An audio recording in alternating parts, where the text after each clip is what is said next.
पहलगाम में हुए आतंकी हमले के बाद से लगातार केंद्र सरकार इसे लेकर रणनीति बना रही कि आतंकवाद के खिलाफ मुंहतोड़ जवाब कैसे देना है।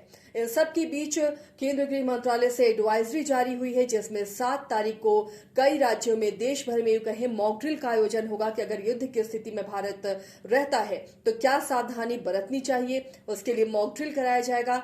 अब इस मॉक ड्रिल के बाद कई सवाल उठ रहे हैं कि आखिर इस मॉक ड्रिल में या जो युद्ध वाला सायरन बजेगा तो किस तरह अपने आप को सुरक्षित रखना है। तो कुछ जरूरी बातें आप ध्यान रख लीजिए कि आपको क्या करना है। जैसे ही सायरन बजता है आपको अपने घर के किसी सुरक्षित कमरे में चले जाना है और ध्यान रखिए अपने साथ कैंडल, माचिस, टॉर्च, पानी और मेडिकल किट, ये सारी चीजें आपके उसी कमरे में हो जिसे आप सुरक्षित समझते हैं। अगर आप बड़ी इमारतों में रहते हैं और कोई अलग स्पेस दिया गया है जहां पर सुरक्षा के लिहाज से आप सभी को इकट्ठा रहना है तो आप वहीं पर रहें। जो गाइडलाइन उस वक्त जारी की जाती है उस गाइडलाइन को प्रॉपर तरीके से फॉलो करें।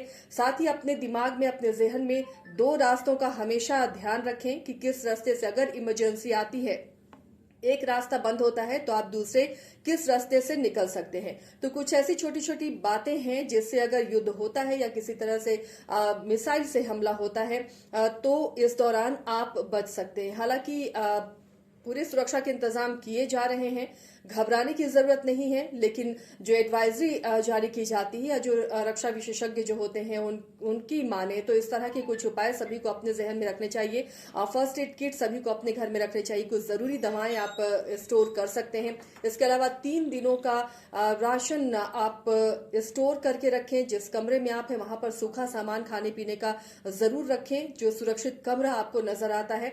बाकी जिस तरह की एडवाइजरी जारी की जाती रहेगी, जो गाइडलाइन आते रहेंगे उसे जरूर फॉलो करना चाहिए, क्योंकि हो सकता है उस दौरान इंटरनेट सेवाएं ना रहें, लाइट्स ना रहें, कई तरह की इमरजेंसी सेवाएं भी बाधित हो सकती हैं। तो ऐसे में अपना ध्यान कैसे रखें और कैसे अपनों को बचाएं, इसका भी ध्यान रखना होगा।